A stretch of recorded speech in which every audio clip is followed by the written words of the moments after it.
Mostafa Yaghoubi, vous êtes chef de service de chirurgie, orthopédie et traumatologie à l'hôpital de Ben Aknoun. Bienvenue. Merci pour l'invitation et surtout je présente mes félicitations concernant le mois de Ramadan pour vous dire Sahar Ramadankom. Comment définir un accident domestique, professeur Yaghoubi? Qu'est-ce qu'un accident domestique finalement? Un accident domestique, c'est tout traumatisme qui est donc qui peut arriver à n'importe quel endroit, pas uniquement la cuisine. Il faut savoir qu'un accident domestique, ça tourne autour de tout ce qui est manipulable à la maison et entre autres l'organisation de la maison aussi. À titre d'exemple, nous on a ce problème avec les sujets âgés qui se fracturent, sachant que les sujets âgés ont des os fragiles. Notamment, les chutes dans les sanitaires. Pourquoi dans les sanitaires? D'abord, les sanitaires parce que entre guillemets c'est l'endroit où il y a une certaine intimité, donc on ne peut pas accompagner les seuls. Et de deux,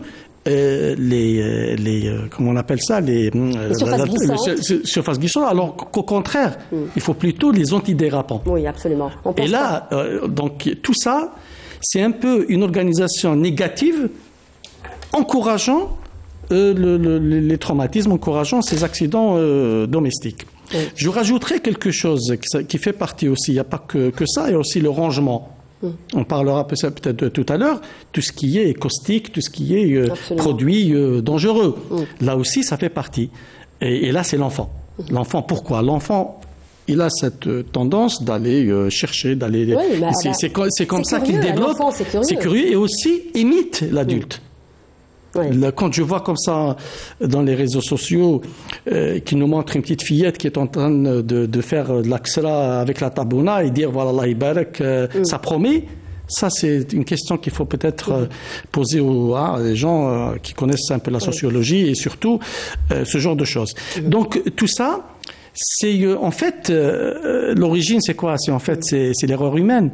C'est l'homme qui est à l'origine. Ça n'a rien à voir. C'est pas le Ramadan, c'est pas le mois de Ramadan. On n'incrimine pas. C'est clair. On incrimine nos comportements. C'est clair. Donc ça tourne autour de l'organisation. D'ailleurs, vous savez que chez, par exemple, les sujets âgés, il y a une organisation obligatoire dans les pays développés. Ils vont voir un peu comment c'est organisé chez lui parce que il se fracture. C'est des dépenses de santé, etc. Donc tout ça aussi, c'est pas uniquement absolument. Voilà, parfois absolument. Non, je veux dire la sécurité sociale. La sécurité sociale pour rembourser tout ça. Ils disent écoutez, vous favorisez vos traumatismes, vous favorisez votre état comme ça de chute et tout ça. À ce moment-là, il faut assumer. Alors il y a cette organisation dont il faut tenir compte. Juste ouvrir une parenthèse, peut-être que c'est pas notre thématique ce soir, mais c'est très important d'en parler. C'est aussi les accidents de la route. On en parlait tout à l'heure aux antennes, professeur Yaghoubi, parce que vous en voyez aussi beaucoup cette année. Les derniers chiffres qui ont été communiqués par la protection civile font état à la mi du mois de Ramadan de 59 morts et plus de 1740 blessés. Comment expliquer ça aussi? Vous en voyez beaucoup, des accidents de la route? De toute façon, ce genre d'augmentation du nombre des accidents est connu. En fait, c'est pratiquement 25% de plus. C'est plus que 25%, on parle du double carrément. Oui, en fait, les statistiques officielles parlent de 25% par rapport, en dehors du mois de Ramadan. Bien entendu, Ramadan n'a rien à voir, c'est nos comportements. Et là, tout est expliqué par le fait que il y a la fatigue, attention au manque de sommeil. Ça, c'est en fait, si on a un peu à parler des accidents de la voie publique et de la circulation à l'échelle mondiale, il faut savoir que les deux causes principales, c'est le manque de sommeil et l'alcool. Bon, l'alcool, peut-être, c'est pas un truc pour le Ramadan et encore pour notre pays un peu, mais c'est surtout la somnolence, le problème en rapport avec le sommeil. Et bien entendu, le fait qu'on jeûne et tout ça, donc il y a ce côté-là du manque de vigilance, la fatigue, les précipitations aussi, l'irritabilité, la précipitation, on sort tous l'énervement, la circulation et tout ça, ça se conjugue, c'est un truc, c'est multifactoriel et on en voit. Et un peu, je précise dans ces accidents, c'est qu'il y a aussi une augmentation des accidents des deux roues. Et vous savez tous que l'accident de roue, c'est pas comme l'accident quand on est dans une voiture. On est quasiment à l'extérieur et on n'est pas protégé et tout ça. Et là, on en voit. Moi, je sors du service et j'ai vu, on a ramené deux accidentés des deux roues. On parlait tout à l'heure de paraplégiques. Tous les jours, oui, on parle même des paraplégiques et aussi des traumatismes graves. Et en rajoutant à ça, c'est des sujets jeunes. C'est moins de 25 ans. Et c'est des récidivistes. Et souvent, c'est des récidivistes. Et on est en train d'apprendre qu'il y a cette adrénaline un peu... C'est regrettable. C'est devenu une drogue un peu recherchée par ces jeunes. Et voilà, donc tous ces facteurs se conjuguent et sont à l'origine de ces accidents. Et malheureusement, alors que c'est le mois de Ramadan, c'est un mois qui est censé être... un mois de paix et de bonne santé aussi. On se souhaite toujours la bonne santé. Mais malheureusement, voilà, donc il y a les drames, ces drames. Alors que qui m'appelle le farh normalement, on a voilà, donc. C'est clair. Est-ce que vous voyez beaucoup d'enfants également pendant le Ramadan? Oui, bon. C'est-à-dire, vous parliez tout à l'heure des ustensiles justement, des robots, des hachoirs. En fait, les enfants, d'après les statistiques, c'est qu'il faut savoir que les accidents domestiques, c'est souvent les chutes d'abord. Donc les chutes, c'est 35%. Puis après, on a tout ce qui est en rapport avec la cuisine. C'est-à-dire 35% de l'ensemble des accidents domestiques. Oui, des accidents domestiques, c'est les chutes. Que ce soit les enfants ou bien les sujets âgés. Oui, les sujets âgés, vous en parlez. Juste, je reviens, si vous permettez, concernant mettre les enfants de côté. En dehors de la cuisine. Attention aussi.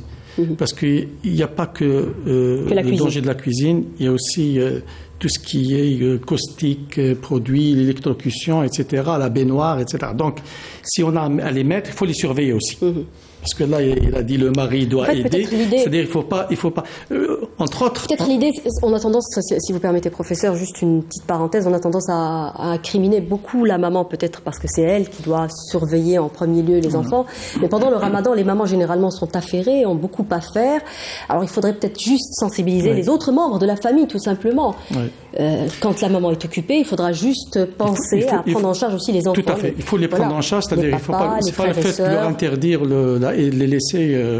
Il y a aussi le danger ailleurs, quoi, ce que je voulais dire. Oui, absolument. Donc je reviens à ce qui se passe, en fait, c'est la cuisine aussi, c'est les plaies et les coupures. On revient, si vous permettez, concernant les ustensiles, tout ce qu'on retire comme appareil électrique, les broyeurs et tout ça. Absolument, qui sont coupés les doigts. Oui, ils sont coupés. Je me rappelle, on en a parlé l'année passée, cet enfant-là qui a mis sa main dans le mixeur, le hachoir, et qui s'est coupé les doigts. Donc, entre autres, et là, est-ce que c'est dangereux, professeur? Quelle conduite vous avez devant un cas pareil? C'est-à-dire, d'abord, quel est le pronostic et ensuite... Alors, les gens sous-estiment un peu les plaies de la main, alors que la main, c'est le prolongement direct du cerveau. C'est clair. La main, et là aussi, le souci, c'est qu'on les prend en charge après négligence de certaines plaies. Quand on se coupe le doigt, il faut savoir qu'un doigt, il y a des nerfs, il y a des vaisseaux, il y a des tendons aussi. Et on peut perdre l'usage de sa main. Oui, on a l'impression que c'est une toute petite plaie, mais en profondeur, c'est comme d'ailleurs on compare ça avec l'iceberg. C'est la même chose. Les lésions sont profondes et après, a posteriori, on découvre qu'on n'a pas suturé le nerf et c'est un doigt qui devient sensible et un doigt insensible. Et il ne sert à rien. Un tendon qui n'a pas été suturé à temps, donc à ce moment-là, il faut faire des gestes, des interventions où il faut d'abord créer des trajets pour le tendon, puis des greffes, etc. Ça devient compliqué. Et une plaie de la main, d'abord, ça saigne. Surtout la main. Alors là, je résume un peu, c'est surtout les coupures de verre cassé. Attention, les poubelles, on jette une assiette cassée, tout ça, on la met dans un sachet, alors que non, il ne faut pas faire ça. Ne serait-ce pour celui qui ramassera. Il faudra mettre dans un journal non, un truc où il n'y a pas c'est-à-dire le contact, il faut couvrir. Voilà. Les enfants, attention, ils fuient quand ils cherchent dans les sachets, tout ça, peuvent se couper. Les bords tranchants des boîtes de conserve, etc. On a remarqué ça, les couteaux. les couteaux et les appareils, surtout les appareils tranchants, parce qu'on les ressort, les robots et tout ça. Attention. Ça aussi parce qu'on a envie de faire vite. Oui, on a envie de faire vite et on a envie de varier aussi. On n'est pas obligé de faire je sais pas combien de plats et à la fin on en mangera peut-être un dixième. Absolument. Il y a aussi les électrocutions, attention, les gens qui touchent il faut faire attention. Et là, on incrimine deux choses. D'abord, la fatigue, on a dit, la précipitation et tout ça. Et les plaies, il faut les prendre en charge. Ça saigne souvent. Quand on a une plaie, une toute petite plaie au niveau parce que les extrémités, c'est vascularisé, ça saigne.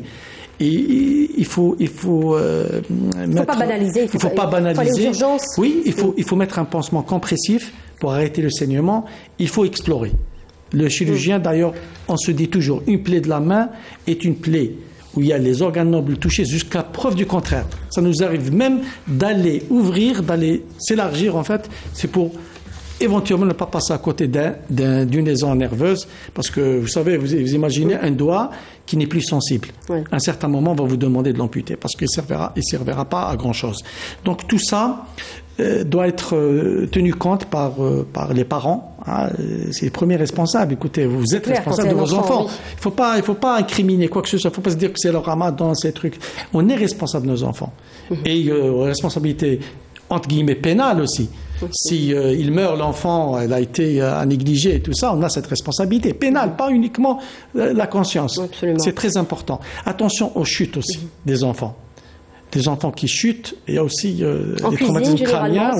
Oui, on les laisse, il faut les attacher et tout ça, il faut faire ou bien, voilà. Vous parlez d'enfants de quel âge les enfants avant 2 ans. C'est-à-dire des bébés, carrément. Oui, avant 2 ans. La petite enfance. En fait, la marche, quoi. Je reviens aussi à cette curiosité des enfants. Les enfants, qu'est-ce qu'ils font? Ils imitent les adultes. Donc, ils voient un robot, ils voient un truc, un mixeur, il est curieux. Il veut voir de quoi il s'agit. Si vous êtes là, vous êtes en train de vous occuper de la tabouna, comme on dit, et on laisse le mixeur ouvert et tout ça. Et en plus de ça, j'ai découvert un truc récemment, c'est qu'il y a des mixeurs maintenant qui ne sont pas sécurisés. Il y a des mixeurs. Avant, on connaissait des mixeurs où il faut vraiment fermer le truc. Maintenant, c'est direct. Vous appuyez.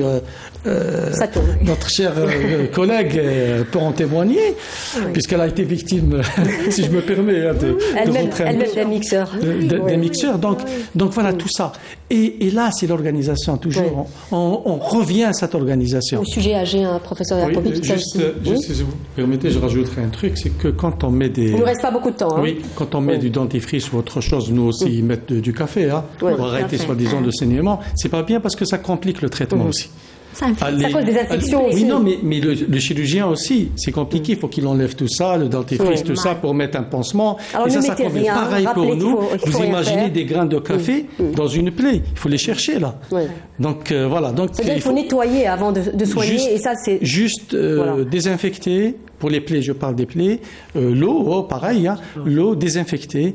Un pansement propre. Un peu serré pour arrêter un peu le saignement. Je dis pas de garrot. Jamais de garrot. Le garrot, pas de garrot. Il ne faut jamais mettre de garrot. Le garrot ne sert absolument. Il compliquera les choses et provoquera aussi d'autres lésions. En fait, surtout les lésions nerveuses.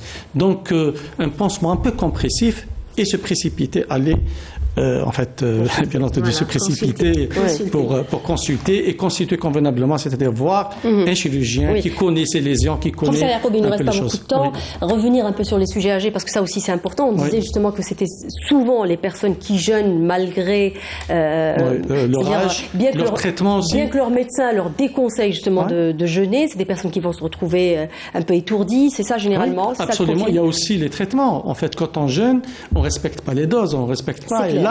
Et là, on se retrouve avec, entre autres, l'hypotension, les diabétiques aussi qui font un peu des et là, c'est les sujets âgés. Les sujets âgés, vous savez tous qu'ils ont de l'ostéoporose, donc une petite chute de rien du tout. Ils glissent et souvent dans les sanitaires et tout ça.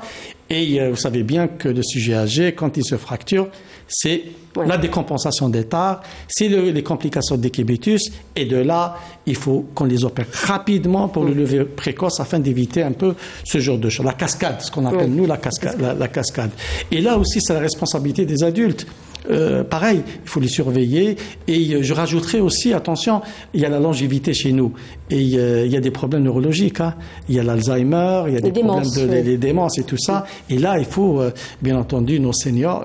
C'est-à-dire, si on disait tout à l'heure qu'il faut surveiller les enfants, pareil, il faut faire la même chose. Voilà, surveiller les personnes âgées, les accompagner. Parce que là, je reviens à ce qu'il a été dit par mon cher ami concernant cette augmentation de la fréquence de problème pendant le mois de Ramadan.